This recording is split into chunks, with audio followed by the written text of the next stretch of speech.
News देख रहे हैं आप, आपके साथ मैं हूं किरण यादव। देखिए, हम हर दिन आपको महाराष्ट्र से जुड़ा हुआ हर अपडेट बता रहे हैं, लेकिन आज की इस खबर में हम आपको बताएंगे कि कैसे शिवसेना के तब दो धड़े हो गए थे, उसके बाद कैसे अब वहां की राजनीति गरमाई हुई है। देखिए, दशहरा रैली को लेकर भी राजनीति गरमाई हुई है, बीएमसी चुनाव को लेकर भी, और खुद शिवसेना पार्टी को लेकर भी राजनीति गरमाई हुई है। आपको हम बताते चले कि देखिए, उद्धव ठाकरे और एकनाथ शिंदे के बीच में जुबानी जंग भी अभी फिलहाल जोरों पर है और दोनों की तरफ से आरोप प्रत्यारोप लगाए जा रहे हैं। अब दशहरा रैली को लेकर जहां उद्धव ठाकरे और एकनाथ शिंदे फिर से एक दूसरे के सामने आ गए थे, क्योंकि इससे पहले शिवसेना पार्टी को लेकर थे और दोनों की तरफ से ही ये तमाम दावे ठोके जा रहे थे कि वो वही असली शिव सैनिक है। लेकिन देखिए, उसके बाद अब मामला आया है दशहरा रैली को लेकर। दशहरा रैली को लेकर भी एकनाथ शिंदे और अब उद्धव ठाकरे आमने सामने आ गए हैं। तो इसी को लेकर अब एकनाथ शिंदे ने अपनी जो नई स्ट्रेटेजी बनाई है वो यही बनाई है, और उनकी तरफ से अब आरोप भी बयान भी दिए गए हैं। और देखिए, ये अंदरूनी सूत्रों से ये खबर भी जोरों पर है कि अब जो एकनाथ शिंदे है वो अपनी इस जिद को छोड़कर अब कहीं और रैली करने की उनकी तरफ से ये बयान दिया गया है। हालांकि उन्होंने अभी मीडिया के सामने आकर कोई बयान नहीं दिया गया, लेकिन अंदरूनी सूत्रों से ये खबर पुख्ता है कि अब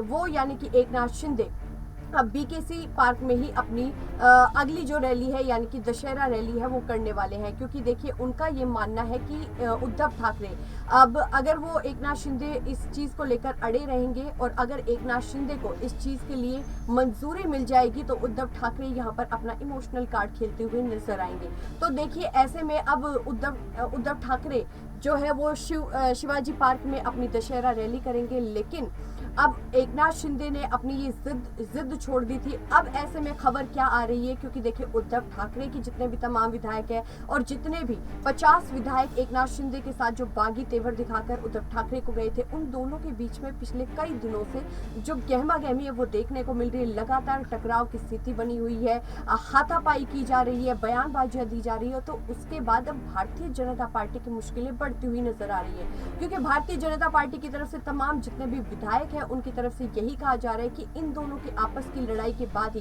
क्योंकि देखिए, ये तो तय है कि भारतीय जनता पार्टी और एकनाथ शिंदे गठबंधन के साथ ही बीएमसी के चुनाव लड़ने वाले हैं। लेकिन ऐसे में भारतीय जनता पार्टी के विधायकों का ये आरोप है कि इस बीच अगर ये ऐसे ही उद्धव ठाकरे और एकनाथ शिंदे के बीच में टकराव चलता रहा, उन दोनों के विधायकों में जो टकराव चलता रहा, उनसे भारतीय जनता पार्टी का जो वोट बैंक है वो कम हो सकता है। किसकी वजह से? एकनाथ शिंदे की वजह से। तो ऐसे में अब भारतीय जनता पार्टी के सामने बड़ी चुनौतियां आ रही है, क्योंकि एकनाथ शिंदे से उन्हें अब डर है कि कहीं एकनाथ शिंदे के जितने भी तमाम विधायक है, जितने भी मंत्री है, जितने भी प्रवक्ता है, वो जो टकराव की स्थिति अभी उत्पन्न कर रहे हैं, उनकी वजह से उनके वोट बैंक में कटौती हो सकती है। तो ऐसे में आने वाले समय में देखना दिलचस्प होगा कि क्या भारतीय जनता पार्टी इस बीच कोई बड़ा फैसला उठाती है कि नहीं। अभी फिलहाल के लिए इस रिपोर्ट में बस इतना ही, लेकिन देश और दुनिया से जुड़ी तमाम बड़ी खबरों के लिए देखते रहिए नेक्स्ट टाइम न्यूज़।